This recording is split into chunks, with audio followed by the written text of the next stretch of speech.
Hey guys, it's me, Danielle, with Kingdom First Ministries. How are you? I hope that you're doing so good. I hope you had a great weekend. Thank you so much for tuning in. I really appreciate it. Okay, guys, this is part two, part three. I don't even remember anymore of connecting the dots. Okay, so I think I left off on Magic Mountain.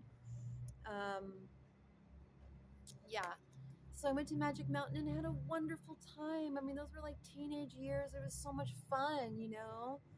Anyway, my mother was never proud of me, never encouraged me, never really wanted to see me have a good time.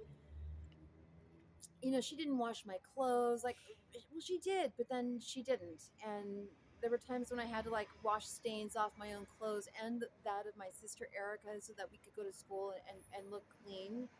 I mean, imagine doing that at a young age.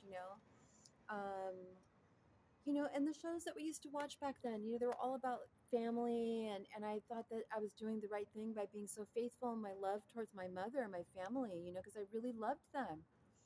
And I was just loyal to them my whole life. And then, later on, it's like treated like absolute shit. And then just looking at it now, again, connecting all the dots and seeing exactly what the heck has been going on all this time. Um, Okay, so in late 2019, like around this time, I was actually in jail. I was framed by my daughter, Skylar Katana Barclay, goes by Sky, and I'm pretty sure my ex was involved as well. And I'm sure that a lot of the things that went wrong, including my daughter, Mackenzie Miko Barclay, she got cancer at the age of 8. And I'm realizing now that I really think that this had to do with witchcraft that was being put on me and my family so that I could just always have a life of burden. Um, so after everything happened and I got out of jail and it was like Brad and I were done. And, when I was, oh, by the way, yes, when I was in there, I was getting messages through a third party friend of mine. Her name was Arrow Archuleta Whitney. She was like my only friend that I had at the time. And if you're watching Arrow, just know that your name popped up, and I would like to get in touch with you, but I'm not sure. I just can't trust anyone right now. Anyway, she told me that my ex-husband Brad said that I was incompetent to even like help to manage the finances or to do anything, like that he thought I was bipolar, that there was something wrong with me. And again, I didn't realize it at the time, but I'm realizing that was the narrative that they were already calculating or concocting. And they said, "Oh, don't worry, that your family loves you." The lawyer told me, Arrow said, that they love you, and get together again, and we'll do family therapy, and we're going to get through this thing. And then when I finally got out, I realized that it was all a lie, that they didn't want me to come back, and he had filed a restraining order against me. Brad did, so that I couldn't even come back, and I couldn't even see my kids or my grandson, who is a high functioning autistic child named Anthony. God bless him. I miss him so much. I miss my kids. I really do. And actually, my daughter Skylar got in touch with me telepathically, and she was like, like, Mama, I'm so sorry. I'm so sorry for what's happened. I didn't realize what was going on. And Skylar, if you're watching me, you need to try and find me and get in touch with me.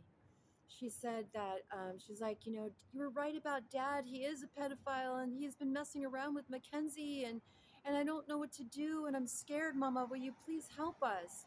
And again, I tried to warn them, I tried to protect them, but to no avail. And so I'm getting messages through some reliable sources that this could be true. So I'm just putting together all the pieces, and it's not going to be long before I'm able to execute my plan. Um, what else? Um, even my daughter Danica at the age of 15 said that she's like, Mama, I saw Brad, or Dad that she called him, peeking on me when I was in the shower. And I'm like, oh my gosh, okay, now you're off your chain. Like, this is awful. Like, how could you say that about him? And she was fighting meth at the time. She was a meth addict, so I didn't believe her, but now I do. Anyways, let me see my notes, okay? It's a lot. It's a lot, you guys. Connecting the dots, connecting the dots.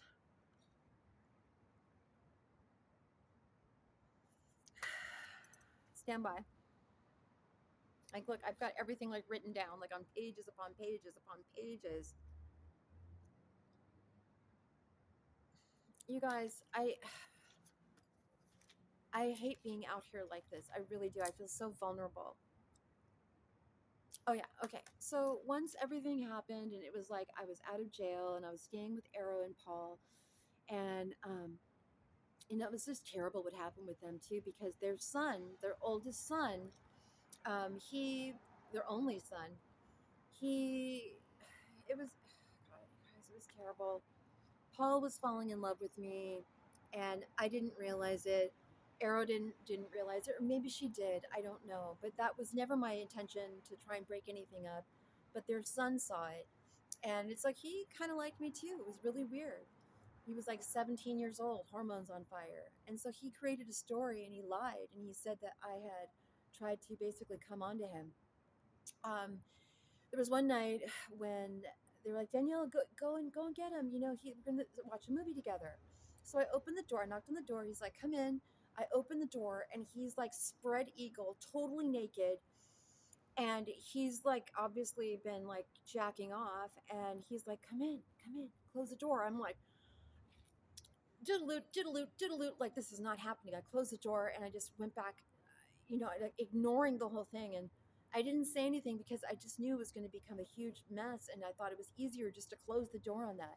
Well, instead, this boy ended up using that experience and said that I was like being inappropriate with him, which I was not.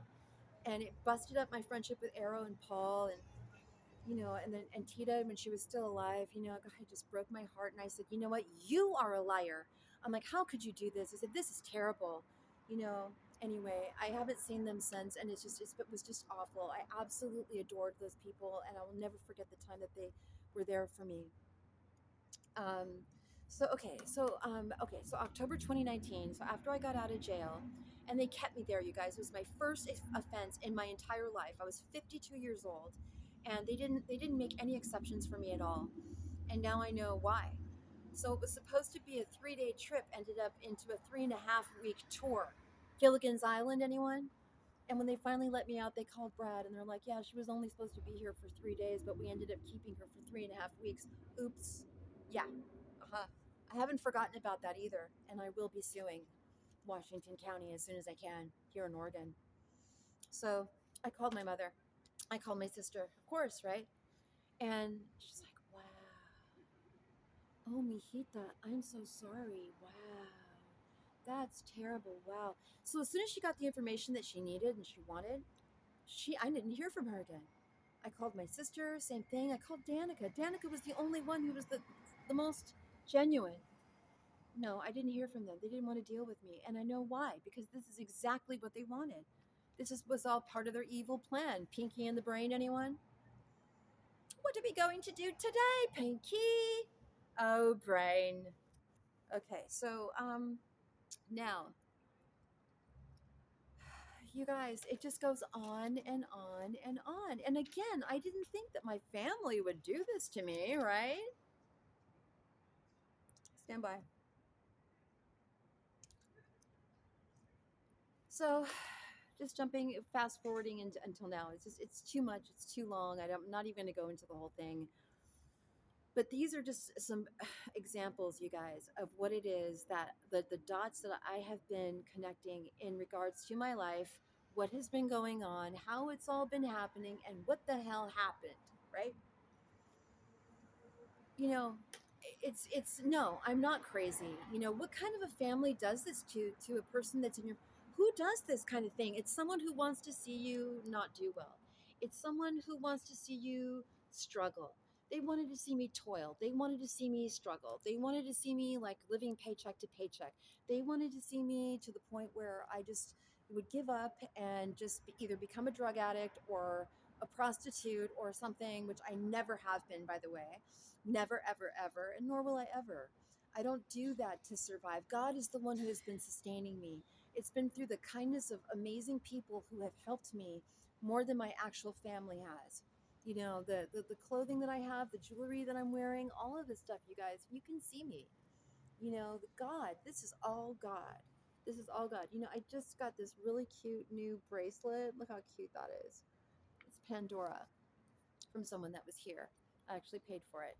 But you know what? It's I'm not going to get into all the details right here, okay? Eventually I will come out with my book and I'll explain it all. But look how I look, okay? This is God. This is all God. Thank you so much, Heavenly Father. Heavenly Father is the one who's seeing my hair, my everything, it's like all of this, the jewelry that I'm wearing, everything. It's all God. I give praise to the Most High God for taking good care of me. So, my family basically left me for dead, and they're still trying to kill me.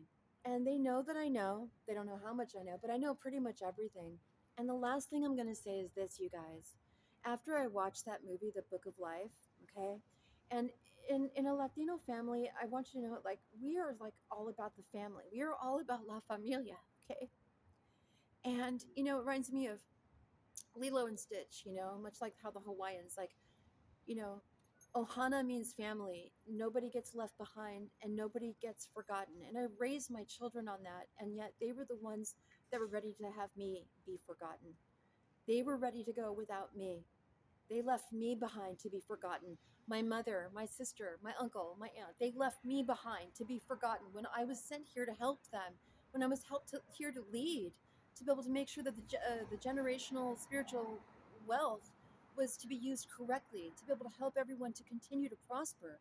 But, Camille decided to be La Doña and wanted to be in control of all of that. Like, it's just wrong. And this money, it belongs to my ancestors. It belongs to God. This is not, this is, they toiled for this for millennia. Like, this is serious, and I respect that.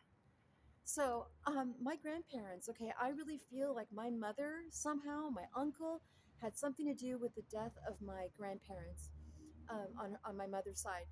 um, Florence, de la Fuente Valencia Federico, and Edward William Valencia. My grandmother died when she was 43 years old of a heart attack. My grandfather died when he was like, I think 46. Did he die after her? I can't remember, but it was within like a very close amount of time, like a year or two. And they were both in their 40s and they were healthy, you guys. And so I don't know what happened, but I think that there's some sort of like a hidden, like a cold case that happened. But after watching that movie, The Book of Life, is something just like, I don't know. It something really just like is telling me that something is wrong. And I'm just going to say it right here because I know that the feds are watching. I know that you guys are watching. I don't know what you know, but I just feel like there's definitely foul play. And I don't even know how much this money is. What is it? 100? Is it 100 million? Is it a billion? I don't even know. I don't even know. Even if it's just 1 million, I don't know. Why would people go to the lengths that they have been to try and take my life, to try and take your life if it wasn't something big? But my grandparents were the only ones that truly loved me. Those who I still remember their love and they come back to me in dreams. I haven't dreamt of my grandmother in a long time. I was 27 the last time I dreamt of her, but I would give back all the money in a heartbeat to be able to have had them back in my life because all of this stuff wouldn't have happened. I don't even care about the money. I care about real love. I care about my family. I care about my children. Even though they betrayed me, I have forgiven everyone. God knows He's worked on me. No amount of money is worth killing your mother over. No amount of money is worth killing your father for. My grandfather, he was a deep sea diver with Jacques Cousteau, the original Jacques Cousteau. He was a bodybuilder. I used to hang out with him in his gym, and I'd be like, Bampa, Bampa, what's this? What's that? And I love to lift weights too. I love working out. His example I was 3 years old. I still remember that. My mother said that when I was like shortly after he died, that I would still go inside of the gym and I'd sit there and I would talk to him like as if he were there because he was there. There was another time when his wife, I'm pretty sure her name was Celia, she said that he asked her for a divorce in a dream because he wanted to remarry my grandmother, Florencia. And there was another time when his gun was on his dresser bureau, and it just went whoosh, like very like hostile. I feel like something happened, you guys. I don't know exactly what happened, but I'm praying and I'm asking God to show me the truth. But after I watched that movie, the last time I saw my grandmother was in the hospital after she had her heart attack. And I remember climbing up into her bed and I said, Grandma, Grandma, are you going to be okay? She's like, oh, yes, my love. Of course I will. Don't you worry about a thing. I'm going to be home before you know it. And you're going to come over to my house and we're going to make papitas and carne molida. And I would always like peel the potatoes and stuff. And she would always make like a beautiful feast every single Sunday. I'm sorry, you guys, my hand is shaking. The whole family would come. She was the glue. And she married a very abusive man named Joe Federico, who is Joan Federico's father, my aunt, who's evil. She's always hated me because my grandmother loved me so much. Because she knew who I really was and what I was going to mean for the family. The last time I saw Joe Federico, I was like 12. I was in 6th grade, and he came to visit because my Aunt Joan was coming to stay with us. And he took a look at me, and after, everyone went in the house and I was waiting for him, he started sobbing like uncontrollably. I'm like, Grandpa Joe, are you okay? Is everything all right? He's like, oh, it's fine, mijita. He goes, it's just that you look so much like your grandmother. He goes, I feel so bad. He goes, I'm so sorry, I have to go. Please let everyone know I'm so sorry. I'll come back again next time. He beat her. He beat her ass. So I don't know what happened to my grandparents, but I'm going to avenge them, you guys. And even though I have nothing, I have everything within me. I'm going to make sure that I will make sure that their names will not be erased and they will not be in the land of the forgotten. They were innocent people that did not deserve to die. And guess what? I don't deserve to die. And you don't deserve to die. We shall live and we shall not die. And we will declare the works of the Lord. It's about all I've got right now, you guys.